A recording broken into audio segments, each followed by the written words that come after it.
فرمایا فَإِذَا فَرَغْتَ فَانْصَبْ، جب آپ فرائض نبوت سے فارغ ہو جائیں تو پھر آپ حسب معمول ریاضت میں لگ جائیں، وَإِلَىٰ رَبِّكَ فَارْغَب، اور اپنے رب کی طرف راغب ہو جائیں۔ آگے سورہ والتین ہے، اس میں اللہ تعالیٰ نے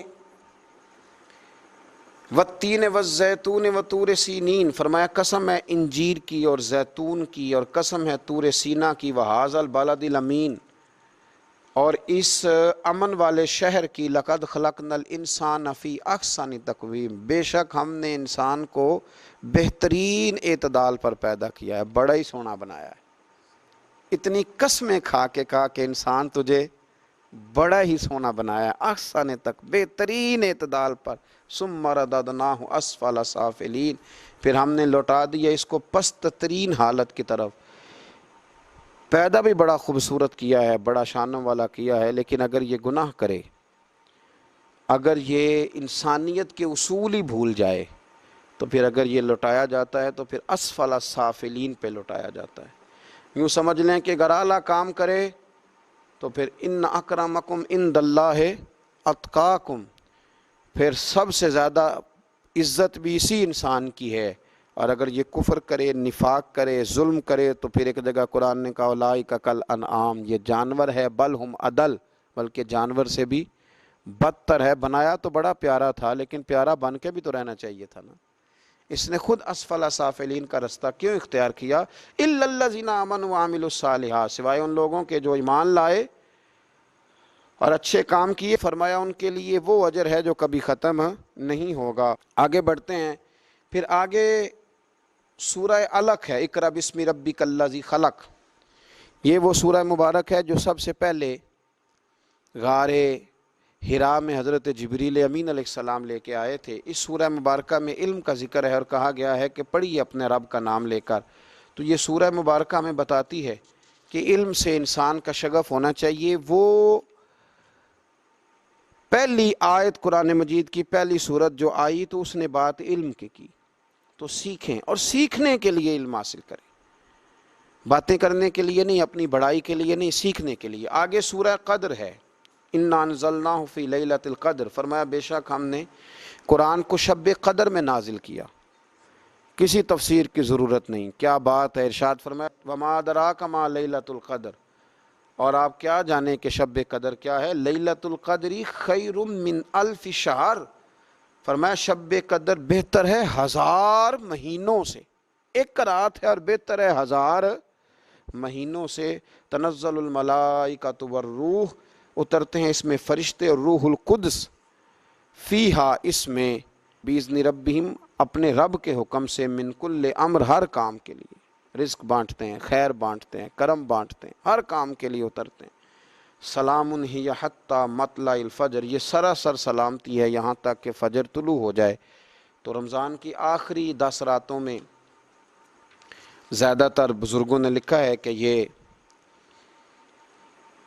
شب قدر ہوتی ہے، آخری جو طاق راتیں ہوتی ہیں آخری 10 دنوں میں، تو کوشش کریں کہ ان ایام کے اندر لیلۃ القدر کو تلاش کریں۔ اور قرآن مجید پر اگر ہم غور کریں تو رسول کریم صلی اللہ تعالی علیہ وسلم نے اس سورہ مبارکہ پر اتنا غور کیا کہ نبی پاک علیہ السلام نے تو اعتکاف کا مقصد ہی شب قدر کی تلاش قرار دیا کہ شب قدر کو تلاش کرو، وہ رات اگر تمہیں مل گئی تو وہ 1000 مہینوں سے افضل ہے، اسے ڈھونڈو، جو اسے پا گیا وہ بڑی مراد کو پہنچ گیا۔ پھر اس سے آگے سورہ بینہ ہے، اس صورت میں بھی مختلف مضامین کے ساتھ ایک بات آخر میں جو بیان کی گئی وہ بڑی قابل توجہ ہے۔ ارشاد فرمایا کہ ان الذین کفروا، وہ لوگ جنہوں نے کفر کیا، من اہل الکتاب والمشرکین، اہل کتاب سے اور مشرکین میں سے، فی نار جہنم خالدین فیہا، وہ آتش جہنم میں ہمیشہ رہیں گے، اولئک ہم شر البریہ، فرمایا یہ ساری مخلوق سے بدتر ہیں، کفر کرنے والے ساری مخلوق سے بدتر ہیں۔ ان الذین آمنوا وعملوا الصالحات اولئک ہم خیر البریہ، بے شک جو لوگ ایمان لائے اور نیک اعمال کرتے رہے وہ ساری مخلوق سے بہتر ہیں۔ اور پیچھے جو سورۃ 3 میں ذکر آ رہا تھا، اس آیت نے اس کی مزید تفسیر کر دی، فرمایا جو مشرک ہو جائے، انسانیت کے اصول بھول جائے، جو کفر کرے، ظلم کرے، وہ ساری مخلوق سے بدتر، اور جو نیک کام کرے، اللہ اور اس کے محبوب کی اطاعت کرے، وہ ساری مخلوق سے بہتر ہے۔ جزاؤہم عند ربہم جنات، ان کی جزا ان کے رب کے پاس باغات ہیں، عدن تجری من تحتها الانہار، جو ہمیشہ رہنے والے ہیں، جن کے نیچے نہریں بہہ رہی ہیں، خالدین فیہا ابدا، وہ اس میں ہمیشہ رہیں گے۔ رضی اللہ عنہم ورضوا عنہ، اللہ تعالیٰ ان سے راضی ہوا اور وہ اللہ سے راضی ہوئے۔ ذالک لمن خشی ربہ، اس لیے کہ وہ اپنے رب سے ڈرتے ہیں۔ اس سے آگے سورۃ الزلزال ہے، اس کے اندر اللہ تبارک و تعالیٰ نے وقوع قیامت کا ذکر فرمایا ہے کہ جب زمین تھر تھرا جائے گی اور اپنے بوجھ باہر پھینک دے گی۔ اذا زلزلت الارض زلزالہا واخرجت الارض اثقالہا، جب زمین شدت کے ساتھ کانپے گی اور اپنے بوجھ باہر پھینکے گی۔ وقال الانسان ما لہا، تو انسان کہے گا ہائے میرے ساتھ کیا ہوا، یہ کیا بنا۔ اس کا تو خیال تھا نا کہ ابھی بڑا دور ہے یہ رستہ، لیکن یہ کیا بنا، یہ سوچے گا۔ یومئذ تحدث اخبارہا، اس روز وہ بیان کر دے گی اپنے سارے حالات۔ بِأَنَّ رَبَّكَ أَوْحَىٰ لَهَا، بے شک آپ کے رب نے اسے یہی حکم بھیجا ہے۔ تو ارشاد فرمایا یومئذ یصدر الناس اشتاتا لیروا اعمالہم، اس روز پلٹ کے آئیں گے لوگ گروہ در گروہ تاکہ انہیں دکھائے جائیں ان کے اعمال۔ لوگ آئیں گے اور انہیں بتایا جائے گا یہ تمہارا نام اعمال پڑا ہے۔ فَمَن يَعْمَلْ مِثْقَالَ ذَرَّةٍ خَيْرًا يَرَهُ، جس نے ذرہ برابر نیکی کی ہوگی اسے بھی دیکھ لے گا، چھوٹی سی چھوٹی نیکی کا اجر ملے گا۔ وَمَن يَعْمَلْ مِثْقَالَ ذَرَّةٍ شَرًّا يَرَهُ، اور جس نے ذرہ برابر شر کیا ہوگا اسے بھی دیکھ لے گا۔ اس سے آگے سورۃ العادیات ہے، اس میں بھی اللہ تبارک و تعالیٰ نے کئی قسمیں اٹھا کے فرمایا ان الانسان لربہ لکنود، بے شک انسان اپنے رب کا بڑا ہی ناشکرا ہے، یہ بڑا ہی ناشکرا ہے۔ اور آخر میں ارشاد فرمایا کہ یہ بھی یاد رکھنا کہ افلا یعلم اذا بؤثر ما فی القبور، کیا وہ اس وقت کو نہیں جانتا جب نکال لیا جائے گا جو کچھ قبروں میں ہے، وحصل ما فی الصدور، اور ظاہر کر دیا جائے گا جو کچھ سینوں میں ہے۔ اس وقت کو تو یاد رکھ، قبروں سے بھی سارا کچھ باہر آ جائے گا، اور جو تم نے سینوں میں چھپایا ہوا تھا وہ بھی سارا کچھ باہر آ جائے گا۔ آگے پھر سورۃ القاریہ ہے، اس کے اندر بھی اللہ تبارک و تعالیٰ نے قیامت کا ہی تذکرہ ارشاد فرمایا۔ فَأَمَّا مَنْ ثَقُلَتْ مَوَازِينُهُ، پھر جس کی نیکیوں کے پلڑے بھاری ہوں گے، فَهُوَ فِي عِيشَةٍ رَاضِيَةٍ، تو وہ دل پسند مسرت میں ہوں گے، عیش میں ہوں گے۔ وَأَمَّا مَنْ خَفَّتْ مَوَازِينُهُ، تو جن کے نیکیوں کے پلڑے ہلکے ہوں گے، فَأُمُّهُ ہاویہ، ان کا ٹھکانہ ہاویہ ہے۔ وَمَا أَدْرَاكَ مَا ہِیَہ، تمہیں کیا پتا وہ ہاویہ کیا ہے، نارٌ حامیہ، وہ دہکتی ہوئی آگ ہے۔ پھر آگے سورہ تکاثر ہے، اس میں اللہ تعالیٰ نے انسان کی غفلت کا ذکر فرمایا ہے۔ فرمایا یہ اتنا غافل ہو جاتا ہے، الہاکم التکاثر حتی زرتم المقابر، کہ قبروں کا منہ دیکھ لیتا ہے، یعنی مرتے دم تک کمائی کرتا رہتا ہے، آخری وقت آ جاتا ہے لیکن یہ بات کو سمجھتا ہے نہیں۔ اور آخر میں فرمایا اسی صورت میں کہ ثم لتسألن یومئذ عن النعیم، پھر ضرور پوچھا جائے گا اس دن جملہ نعمتوں کے بارے میں۔ قیامت میں اللہ ایک ایک نعمت کے بارے میں تم سے سوال کرے گا، تمہیں پوچھنا ہے۔ اس لیے انسان کو ہمیشہ ہر وقت نئی سے نئی چیز طلب کرنے کی دوڑ میں ہی لگے نہیں رہنا چاہیے، پچھلی نعمتوں کا شکر بھی ادا کرنا چاہیے۔ آگے سورہ عصر ہے، اور اس مختصر ترین صورت میں اللہ تبارک و تعالیٰ نے بہت بڑا مضمون سمیٹ دیا۔ فرمایا والعصر، محبوب آپ کے زمانے کی قسم، ان الانسان لفی خسر، بے شک انسان نقصان میں ہے، الا الذین آمنوا، سوائے ان لوگوں کے جو ایمان لائے، وعملوا الصالحات، اور نیک اعمال کیے، وتواصوا بالحق وتواصوا بالصبر، پھر ایک دوسرے کو حق کی تلقین بھی کرتے رہے اور اس رستے میں آنے والی مشکلات پر صبر کی تلقین بھی کرتے رہے۔ صحابہ جب ایک دوسرے سے ملتے تھے تو سورہ عصر کی تلاوت کرتے تھے۔ اس میں دین کا پورا اسلوب بیان کیا گیا، ایک تو ایمان لاؤ، دوسرا نیک اعمال کرو، تیسرا پھر حق بات کی تبلیغ کرو، یعنی دین کی اشاعت میں حصہ لو، اور چوتھا جب تم یہ کام کرو گے تو پھر مشکل بھی آئے گی تو اس مشکل پر صبر کرو۔ تو یہ صورت جامع ہے اور مختصر ترین الفاظ کے اندر بہت بڑا پیغام ہمیں دیتی ہے۔ آگے پھر سورۃ الہمزہ ہے، اس کے اندر بھی اللہ تبارک و تعالیٰ نے مال گن گن کے رکھنے والے اور جمع کرنے والے لوگوں کی برائی بیان کی ہے، اور ان سے کہا ہے کہ بچو بھڑکتی ہوئی آگ تھے، التی تطلی علی الافئدہ، جو دلوں تک پہنچ جائے گی۔ جو قیامت میں تمہاری روحوں کو جس سے تکلیف پہنچے گی اس سے۔ آگے سورۃ الفیل ہے۔ سورہ فیل کے اندر نبی پاک علیہ السلام کی ولادت سے پہلے ایک شخص تھا ابرہہ، جو اپنا لشکر لے کے آیا تھا معاذ اللہ کعبے کو گرانے کے لیے۔ تو بڑے بڑے ہاتھی اس کے ساتھ تھے، تو اللہ تعالیٰ نے چھوٹے چھوٹے ابابیل بھیجے، ان کے منہوں میں کنکر تھے، انہوں نے وہ کنکر برسائے تو وہ ہاتھی مر گئے۔ اس صورت میں اس کا ذکر ہے، الم تر کیف فعل ربک باصحاب الفیل، کیا آپ نے ملاحظہ نہیں کیا کہ آپ کے رب نے ہاتھی والوں کے ساتھ کیا سلوک کیا۔ آگے پھر سورہ قریش ہے۔ اللہ تعالیٰ نے سورہ مبارکہ کے اندر اہل قریش کو تنبیہ کی ہے کہ اللہ نے تمہیں بڑے بڑے تجارت کے موقع دیے، تمہارے لیے بڑی آسانیاں کی ہیں، الفت پیدا کی ہے، تو اب تم بھی اس طرح کرو کہ فَلْيَعْبُدُوا رَبَّ هَٰذَا الْبَيْتِ، اس گھر کے خانہ کعبہ کے رب کی عبادت کرو، یہ جو گھر ہے اس کا جو رب ہے، پھر تم بھی اس کی عبادت کرو، تمہیں اللہ نے بڑا نوازا ہے۔ الَّذِي أَطْعَمَهُم مِّن جُوع، جس نے رزق دیا ہے اور فاقے سے نجات دی ہے، وَآمَنَهُم مِّن خَوْفٍ، اور تمہیں فتنے اور خوف سے امن دیا ہے، تو تم بھی اب عبادت کرو نا۔ بہت سارے لوگ ہیں جو نعمتیں لیتے جاتے ہیں پر عبادت پر توجہ نہیں کرتے۔ میرے نبی پاک صلی اللہ علیہ وسلم نے فرمایا تم اللہ کے تھوڑے رزق پہ راضی ہو جاؤ، وہ بھی تمہاری تھوڑی عبادت پہ راضی ہو جائے۔ تو فرمایا کہ فَلْيَعْبُدُوا رَبَّ هَٰذَا الْبَيْتِ الَّذِي أَطْعَمَهُم مِّن جُوعٍ وَآمَنَهُم مِّن خَوْفٍ، تم بھی پھر کعبے کے رب کی عبادت پر توجہ دو۔ پھر آگے سورۃ الماعون ہے، اس میں اللہ تعالیٰ نے ہمیں اخلاقیات کا درس دیا ہے۔ فرمایا أَرَأَيْتَ الَّذِي يُكَذِّبُ بِالدِّينِ، کیا آپ نے دیکھا جو جھٹلاتا ہے روز جزا کو، فَذَلِكَ الَّذِي يَدُعُّ الْيَتِيمَ، پس یہی وہ بدبخت ہے جو دھکے دے کر نکالتا ہے یتیم کو، وَلَا يَحُضُّ عَلَىٰ طَعَامِ الْمِسْكِينِ، اور ترغیب دوسروں کو نہیں دیتا غریب کو کھانا کھلانے کی، فَوَيْلٌ لِّلْمُصَلِّينَ، اور فرمایا ان نمازیوں کے لیے بربادی ہے، الَّذِي هُمْ عَنْ صَلَاتِهِمْ سَاهُونَ، جو اپنی نمازوں کی ادائیگی سے ہی غافل ہیں، جو بھول گئے اپنی نمازوں کو، الَّذِينَ هُمْ يُرَاءُونَ، جو ریاکاری کرتے ہیں، وَيَمْنَعُونَ الْمَاعُونَ، اور برتنے کی چیز بھی کسی کو نہیں دیتے، کسی کو برتن تک دینے کو تیار نہیں ہے، برتنے کی ذرا سی چیز بھی دینے کو تیار نہیں۔ پھر آگے سورہ کوثر ہے،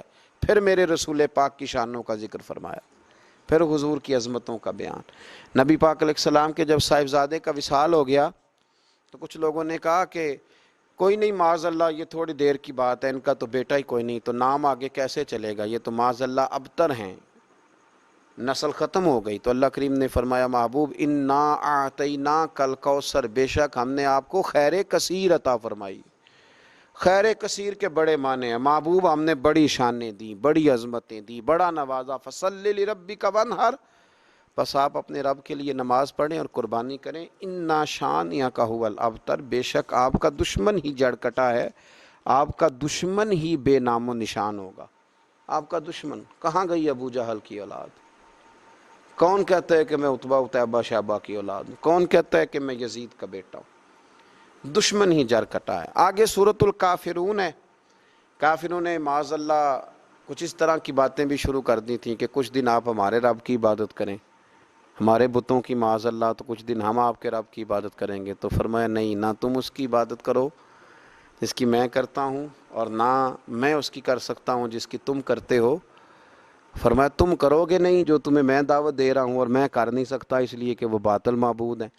تو آخر میں فرمایا لکم دینکم ولی دین، تمہارے لیے تمہارا دین ہے اور میرے لیے میرا دین ہے، تم اس دعوت پہ تو آ جاؤ لیکن وہ کام نہیں ہو سکتا۔ تو یہ سورہ کافرون۔ آگے سورہ نصر ہے۔ اس سورہ مبارکہ کے بارے میں اکثر مفسرین نے کہا کہ فتح مکہ کے موقع پہ آئی، کہا اذا جاء نصر اللہ والفتح، جب اللہ کی مدد اور فتح آ پہنچی، ورأیت الناس یدخلون فی دین اللہ افواجا، تو آپ دیکھ لیں گے لوگوں کو کہ وہ دین میں فوج در فوج داخل ہو۔ اور جب اللہ اتنی فتح دے تو پھر اللہ نے کیا سکھایا؟ فرمایا فسبح بحمد ربک واستغفر، پس اب اپنے رب کی حمد کرتے ہوئے اس کی پاکی بیان کریں اور اس سے بخشش کا سوال کریں، انہ کان توابا، بے شک وہ بڑا ہی توبہ قبول کرنے والا ہے۔ آگے سورۃ لہب ہے۔ اس صورت کے اندر جب ابو لہب نے نبی پاک صلی اللہ تعالیٰ علیہ وسلم کی بے ادبی کی اور معاذ اللہ یہ کہا کہ آپ کے ہاتھ ٹوٹ جائیں، تو اللہ تعالیٰ نے اس کی اور اس کی بیوی کی مذمت کو بیان کیا، کہا تبت یدا ابی لہب و تب، ٹوٹ جائیں ابو لہب کے دونوں ہاتھ اور وہ تباہ و برباد ہو گیا۔ اس سورہ لہب کے اندر اس کا ذکر ہے۔ پھر اللہ کریم نے فضل کیا تو سورہ اخلاص آ گئی۔ کیا بات ہے! کافر پوچھنے لگے تمہارا رب کس طرح کا ہے؟ معاذ اللہ، کیا کیفیت ہے، کس چیز کا بنا ہے، کیا خوبصورت ہے، اور اللہ کی کیا شانوں کا ذکر ہے۔ فرمایا قل هو اللہ احد، اے محبوب آپ فرما دیجئے کہ اللہ ایک ہے، اللہ الصمد، اللہ بے نیاز ہے، لم یلد ولم یولد، نہ اس نے کسی کو جنا اور نہ وہ جنا گیا۔ فرمایا وَلَمْ يَكُنْ لَهُ كُفُوًا أَحَدٌ، اور اس کا کوئی ہمسر نہیں۔ میں ترجمہ کروں تو یوں کروں گا کہ اس جیسا ہے ہی کوئی نہیں، اس جیسا اس کا کوئی ہمسر نہیں، کوئی ہم پایا نہیں۔ ایک صحابی کے مقتدیوں نے، وہ امام بھی تھے، تو ان کے مقتدیوں نے شکایت کی کہ ہر رکعت میں سورۃ اخلاص کی تلاوت کرتے ہیں۔ نبی پاک صلی اللہ علیہ وسلم نے ان سے پوچھا کہ کیوں تم ہر رکعت میں یہی پڑھتے ہو؟ کہنے لگے یا رسول اللہ مجھے اس سے محبت ہی بڑی ہے۔ فرمایا سورۃ اخلاص سے پیار کرتے ہو؟ حضور بڑا؟ فرمایا پھر یہ تمہیں جنت میں لے جائے گی ساتھ۔ اور فرمایا جو اس سورہ مبارکہ کو 3 دفعہ پڑھے گا اللہ پورا قرآن پاک پڑھنے کا ثواب عطا فرمائے۔ قل هو اللہ احد، اے محبوب کہہ دو کہ اللہ ایک ہے، اللہ الصمد، اللہ بے نیاز ہے، لم یلد ولم یولد، نہ اس نے کسی کو جنا اور نہ وہ جنا گیا، وَلَمْ يَكُنْ لَهُ كُفُوًا أَحَدٌ، اور اس کا کوئی ہمسر نہیں۔ آگے سورہ فلق اور ناس ہیں۔ اکثر مفسرین نے لکھا یہ دونوں صورتیں اکٹھی نازل ہوئیں۔ ہر جادو سے، ہر شر سے، ہر چیز سے بچنے کے لیے ان دونوں صورتوں کا ہمیشہ وظیفہ کرنا چاہیے۔ سیدہ عائشہ صدیقہ رضی اللہ تعالیٰ عنہ فرماتی ہیں نبی پاک صلی اللہ علیہ وسلم سورۃ اخلاص، سورہ فلق اور سورہ ناس یہ رات کو پڑھ کے اپنے ہاتھوں پہ پھونک لیتے تھے، اور پھر جہاں جہاں تک دست مبارک پہنچتے تھے وہاں وہاں تک حضور پھیرتے تھے جسم میں۔ حضور کے تو دست مبارک ہر جگہ پہنچتے تھے، لیکن ہمارے لیے بتایا کہ جہاں جہاں پہنچ سکتے ہیں وہاں وہاں حضور پھیرتے تھے۔ اور بچوں پر بھی پڑھ کے دم کرنے کے لیے روایات موجود ہیں، سورہ فلق اور سورہ ناس۔ تو بڑی خوبصورت صورتیں ہیں، ان کو یاد کرنا چاہیے، ہر وقت ان کی تلاوت کرتے رہنا چاہیے۔ اللہ تعالیٰ سمجھنے کی توفیق عطا فرمائے۔ اللہ کریم نے سورہ فلق کے اندر ارشاد فرمایا قل اعوذ برب الفلق، آپ عرض کیجئے کہ میں پناہ لیتا ہوں صبح کے پروردگار کی، من شر ما خلق، ہر اس چیز کے شر سے جسے اس نے پیدا کیا ہے۔ اللہ کی پیدا کی ہوئی چیزوں کے شر سے میں اللہ کی پناہ لیتا ہوں۔ ومن شر غاسق اذا وقب، اور رات کی تاریکی کے شر سے جب وہ چھا جائے۔ زیادہ شر رات کو پھیلتا ہے، زیادہ گناہ رات کو ہوتے ہیں۔ رات کی تاریکی کے شر سے جب وہ پھیل جائے۔ ومن شر النفاثات فی العقد، اور ان کے شر سے جو پھونکے مارتی ہیں گرہوں پر۔ جب جادو کرتے تھے نا دور جاہلیت میں لوگ، تو وہ گرہ لگا کے اس میں پھونکتے تھے، فرمایا ان کے شر سے بھی پناہ مانگتے ہیں۔ ومن شر حاسد اذا حسد، اور حسد کرنے والوں کے شر سے جب وہ حسد کرے۔ جو لوگ یہ پڑھتے ہیں تو جو بھی جادو ٹونا کریں گے وہ سب انشاءاللہ تعالی دور ہو جائے گا۔ پھر آگے ارشاد فرمایا قل اعوذ برب الناس، اے حبیب عرض کیجئے میں پناہ لیتا ہوں سب انسانوں کے پروردگار کی، مالک الناس، سب انسانوں کے بادشاہ کی، الہ الناس، سب انسانوں کے معبود کی، من شر الوسواس الخناس، بار بار وسوسہ ڈالنے والے، بار بار پسپا ہونے والے کے شر سے، جو بار بار پیچھے پسپا کیا جاتا ہے، شیطان بھگایا جاتا ہے، پھر پسپا ہو کے پھر آتا ہے، پھر حملہ کرتا ہے۔ الذی یوسوس فی صدور الناس، وہ جو وسوسے ڈالتا رہتا ہے لوگوں کے دلوں میں، من الجنۃ والناس، خواہ وہ جنات میں سے ہو یا انسانوں میں سے ہو۔ صدق اللہ العظیم، صدق اللہ العظیم، صدق اللہ العظیم۔ بے شک رب کریم نے جو کہا وہ سچ فرمایا، حق فرمایا۔ بے شک قرآن راہ ہدایت ہے، بے شک قرآن ہی سے قیامت تک ہدایت ملے گی، بے شک قرآن ہی ہدایت کا واج سرچشمہ ہے، بے شک قرآن ہی کے ذریعے اللہ قوموں کو عروج دے گا، بے شک قرآن کو چھوڑ کر ہی لوگ زوال پذیر ہوں گے، بے شک قرآن ہی قول فیصل ہے، بے شک قرآن ہی سچی کتاب ہے، بے شک قرآن ہی ہدایت کا اصل سرچشمہ ہے۔ اللہ ہمیں قرآن کے سمجھنے میں خطاؤں سے محفوظ کرے، قرآن مجید کو پڑھنے میں سننے میں جہاں ہم نے غلطیاں کی اللہ ہم سے درگزر فرمائے، اللہ تعالیٰ اسے ہم سے قبول فرمائے، اللہ کریم اس کے ذریعے امت مسلمہ کو عروج عطا فرمائے، اللہ ہمیں ہماری آنے والی نسلوں کو قیامت تک پوری دنیا کے مسلمانوں کو قرآن سے وابستہ رکھے۔ آخر دعوانا ان الحمد للہ رب العالمین۔